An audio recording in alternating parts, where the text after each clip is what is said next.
bienvenue sur le channel.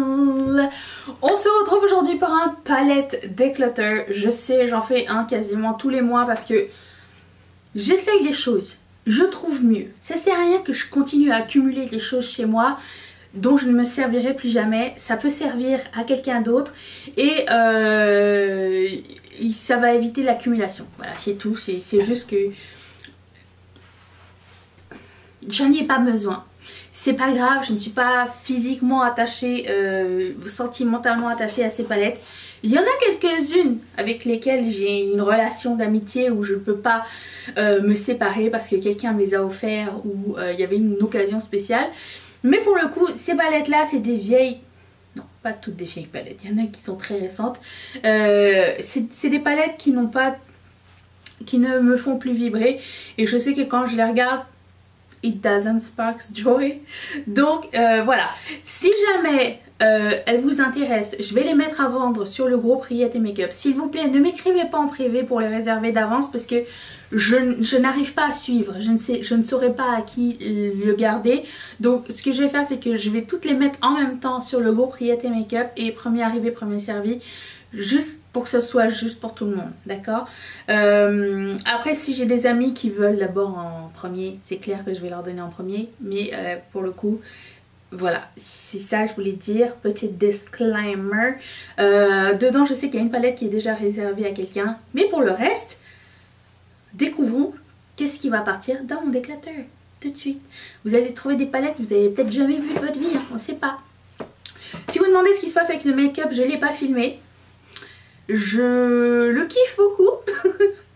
Mais je mettrai toutes les informations dans la barre d'infos si ça vous intéresse. Ce qui fait tout le look ici, là, c'est un pigment qui n'existe plus en plus de Make-up Geek qui s'appelle Hologramme. Et je sais pas si vous voyez, mais mon truc il est cassé. J'espère que ça va pas se péter en deux. Faudrait peut-être que je change de contenant histoire de ne pas perdre ce pigment magnifique qui est orange et vert. Bref. Allons-y, je commence par cette palette de Anastasia Beverly Hills qui s'appelle la Self-Made. J'ai même pas fait la satisfaisance dessus, je l'ai même pas enlevée.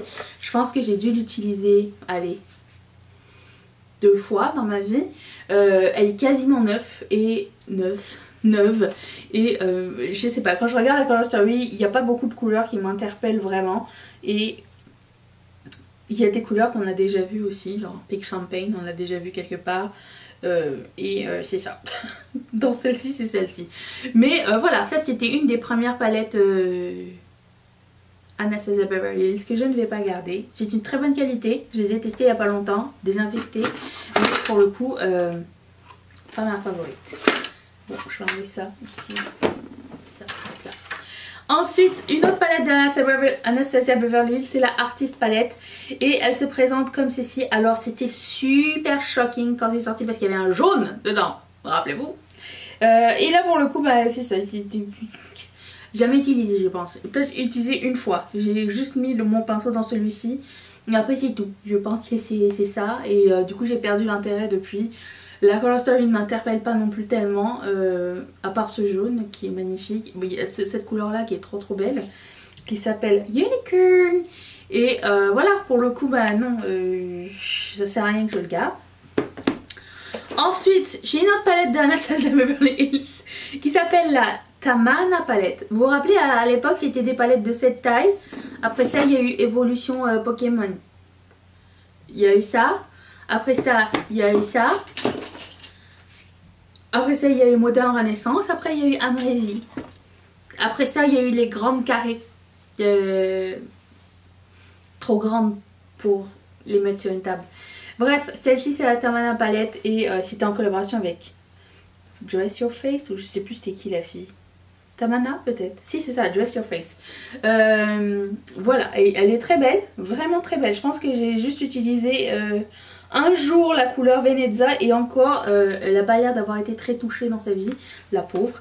Pour le coup, voilà. Ensuite, j'ai une palette d'Anastasia Beverly Hills, c'est la dernière je crois, qui est la Shadow Couture World Traveler. Même chose. Est-ce que s'il ressortait ces palettes là, vous seriez retenté? Regardez, Pink Champagne est de retour. Et c'est là qu'on voit la couleur genre Fudge qui est une couleur très connue, Marocco qui est très connue, la couleur noire qui est très connue aussi. C'est une belle palette hein, mais c'est juste qu'Anastasia et moi c'est pas genre le super grand amour. Je garde la Sultry et je garde la Jackie Aina, je pense que c'est suffisant. Et pour le coup le reste j'en ai pas vraiment besoin. Celle-ci est réservée pour une gentille Riette qui avait gagné un concours. J'ai fait choisir si elle voulait ça ou autre chose. Et comme elle m'en avait parlé depuis un petit moment, bah, je lui ai dit bah, tu peux la prendre si tu veux. C'est la Galaxy Palette de Fenty Beauty. Elle est là parce que j'ai voulu la réessayer dans mon déclutter du mois dernier. Et je me suis dit, oh je me demande... j'étais restée sur un bon souvenir mais je me rappelais plus trop. Là j'ai réessayé et je me suis dit non, j'ai 10 000 fois mieux que ça maintenant. Même la Moondust de Urban Decay pour moi est meilleure que ça.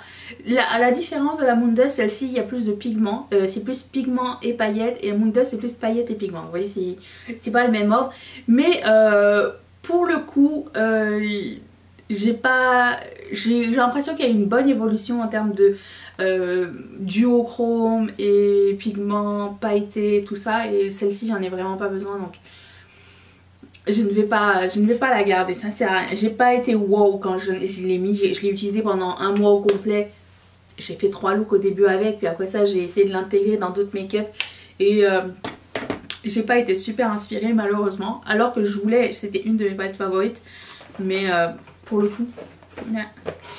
Je me sépare aussi de cette palette de blush Tarte que j'avais acheté il y a quelques années quand ils faisaient des trucs comme ça, des palettes compactes, et je l'ai utilisé, j'ai utilisé chaque fard le mois dernier, c'était bien.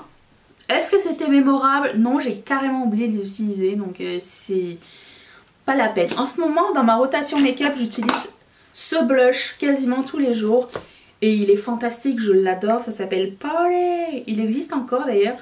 Et c'est ce que j'ai mis aujourd'hui. Et ça, voyez-vous, c'est le genre de blush dont je ne me séparerai pas parce qu'il est fantastique. J'aime beaucoup la qualité par contre. C'est vraiment une très bonne qualité, facile à mettre, facile à augmenter l'intensité. Mais c'est juste que ces couleurs-là ne me parlaient pas tellement. Et bah, je sais pas, les palettes de blush, je dis ça maintenant. Puis demain, Colourpop va sortir 14 palettes de blush. Et là, je vais faire, oh c'est beau! Anyways. Ensuite, je me débarrasse. Vous l'avez vu. Vous allez être surpris, je pense, parce que j'en ai pas parlé. Mais la Visea Dark Edit. Je sais, c'est surprenant parce que je l'ai voulu pendant longtemps. J'ai fini par l'acheter. Je l'ai aimé. Mais je l'ai pas aimé assez pour la garder. Je sais, c'est weird. Je sais, vous allez me dire, Danisha, tu ne vas pas bien. Mais quand on y pense bien, j'ai commandé la palette de Raw Beauty Kristi. Il y a pas mal de similitudes avec celle-ci. J'ai un truc qui me pique dans le nez. Il y a pas mal de similitudes avec ça et je pense que la seule couleur qui doit me manquer ça doit être celle-là. Mais je pense que la Raw Beauty Kristi va peut-être être mieux. C'était pas une mauvaise palette mais vous voyez, la façon dont je traite mes palettes c'est comme ça. Si je me rappelle des looks que j'ai fait avec, sans avoir regardé mon Instagram, si je me rappelle que c'était mémorable, c'était beau et tout, je me rappelle de l'expérience, je me dis que ça vaut la peine de le garder. Je n'ai aucune idée de quel look j'ai fait avec ça. Aucune idée. Donc ça ne sert absolument à rien que je garde ça. Même si c'est une belle palette, que j'ai passé un bon moment, mais je suis désolée. C'est ça. J'ai une palette de Kaleidos. Mes palettes de Kaleidos elles s'en vont une par une apparemment. Parce que je choisis le tri de mes palettes nude préférées. Et j'allais mettre celle-ci, puis je l'ai ouverte. Et là je dis bah non, c'est pas tellement mes couleurs. Et en plus de ça, j'utilise pas beaucoup les palettes de 8 fards et moins. Donc j'aime beaucoup les irisés, ils sont magnifiques. Les mats aussi sont très beaux. Mais est-ce que j'ai besoin d'une palette avec ces couleurs là? Non, je les ai ailleurs. Donc j'ai pas besoin de les avoir précisément dans cette palette. Je vais pas ressortir cette palette et me maquiller avec et faire 3 looks et faire une semaine de look. Je sens que ça va pas, ça m'apporte pas de plaisir quand je le regarde. Et c'est une excellente qualité, vraiment. J'aime énormément cette marque et tout. Mais il faut que je fasse un choix. Et pour le coup ça, je vais pas la garder. Même les deux dernières palettes, les deux dernières palettes que Kaleidos a fait, elles sont tellement tentantes. Mais je sais que plus tard, je vais faire comme... Je ne les utilise pas parce qu'il y a genre 2 duochromes à l'intérieur, le reste c'est des mat neutres ou mat violet. Et je suis pas portée à utiliser ce genre de choses. Ensuite, c'est pas parce que c'est une mauvaise palette, mais la Sugar Peach de Too Faced, c'est une palette visage. Elle est très chouette, vraiment très très chouette. Le seul petit bémol, c'est que à estomper, c'est...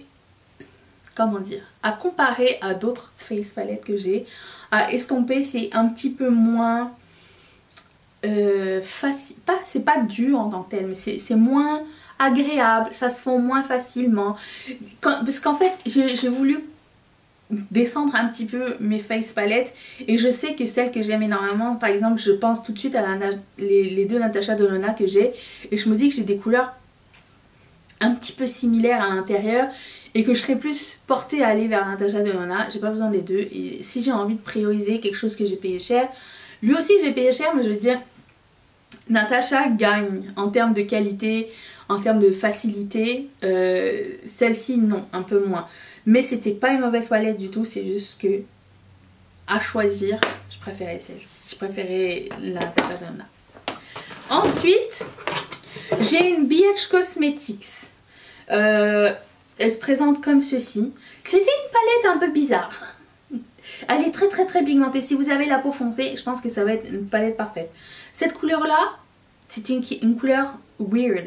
Tu sais pas trop ce que c'est. Est-ce que c'est un highlighter? Est-ce que c'est un blush? Est-ce que c'est une poudre de finition? Aucune idée. Ça donnait un sheen sympa, mais c'était... Je ne sais pas. C'était un très beau bronzer. Et le reste c'était des belles couleurs, sauf que c'est tellement pigmenté que ça rend l'expérience un petit peu risquée et je trouve que c'est un petit peu plus difficile à estomper que le reste de mes face palettes que j'aime vraiment beaucoup. J'ai adoré l'idée, j'ai adoré que ce soit des trucs de chocolat, tu sais, comme pour la Saint-Valentin, mais pour le coup j'ai pas un amour infini pour cette palette là. Il m'en reste deux. J'ai la Sigma Untamed. Alors vous le savez parce que j'en ai parlé dans ma vidéo de palette ranking. C'était une des dernières, vous le saviez que ça allait arriver ici. Excellente qualité, vraiment la qualité est au top. Si vous aimez les couleurs d'automne c'est au top. C'est juste que j'ai été zéro inspirée. J'ai fait 3 looks avec et je me rappelle même pas ce que j'ai fait. Voilà, c'était juste pour vous dire ça. Et j'étais coincée à partir d'un moment, je sais plus trop vers quoi me lancer et tout. Alors si un jour, genre, c'est le genre de palette que genre si personne ne la veut, je vais la garder dans mon coin et je la réessayerai, genre je la mettrai dans un purgatoire ou quoi aux caisses, juste pour lui redonner une chance. Mais si quelqu'un est intéressé à la voir, bah, il va me faire plaisir. Ensuite, la chouchou palette de Viséart. Alors là pour le coup je me rappelle des looks que j'ai fait et je me rappelle à quel point j'ai eu de la misère avec ce fard duochrome qui n'est pas si crémeux que ça. Si jamais vous aimez pas quand c'est trop intense ou que vous trouvez que vous avez de la texture sur les paupières et que vous aimez que le fard irisé reste assez pas métallique mais plutôt nacré, parce qu'il y a une différence entre les deux, ça c'est très bien. Par contre c'était le fun, mais la Mimosa palette pour moi fait exactement le même travail et la qualité est 10 fois mieux que ça. Pas 10 fois mieux, la qualité était bonne, c'est juste que j'étais un peu déçue du duochrome et qu'à un moment donné j'étais coincée. Mais c'était pas une mauvaise color story, c'est juste que c'était comme ça va. Et au prix de Viséart, le ça va, c'est pas admissible. Donc voilà, c'est pour ça que je ne vais pas garder cette palette là. Voici les palettes dont je vais me séparer. Il y en a combien? 1, 2, 3, 4, 5, 6, 7, 8, 9, 10, 12 palettes. 12 palettes qui vont partir. C'est bien parce que je pense que j'avais eu plus ou moins le même taux de palettes qui était rentré le mois dernier. Donc j'essaie de garder une espèce de moyenne. J'essaye. Hein. Et voilà, c'était ça que je voulais vous partager. J'espère que ça vous a plu. Et n'oubliez pas de nous rejoindre sur Yet Makeup. N'oubliez pas le mot de passe, sinon vous ne pouvez pas rentrer. C'est Saucisson. Et c'est sur Facebook. Je vous attends là-bas. Je vais publier ça le plus vite possible, mais ne vous inquiétez pas, je partage mon album de temps à autre. Vous pouvez aussi vous-même vendre votre make-up là-bas si ça vous intéresse. Et ceux qui se posent la question, je vends aussi à l'international. Juste comme ça, je vais vous dire. Voilà, je vous retrouve demain pour une prochaine vidéo. J'espère que vous allez être là. Merci d'être resté avec moi. Je vous fais d'énormes bisous. Bye.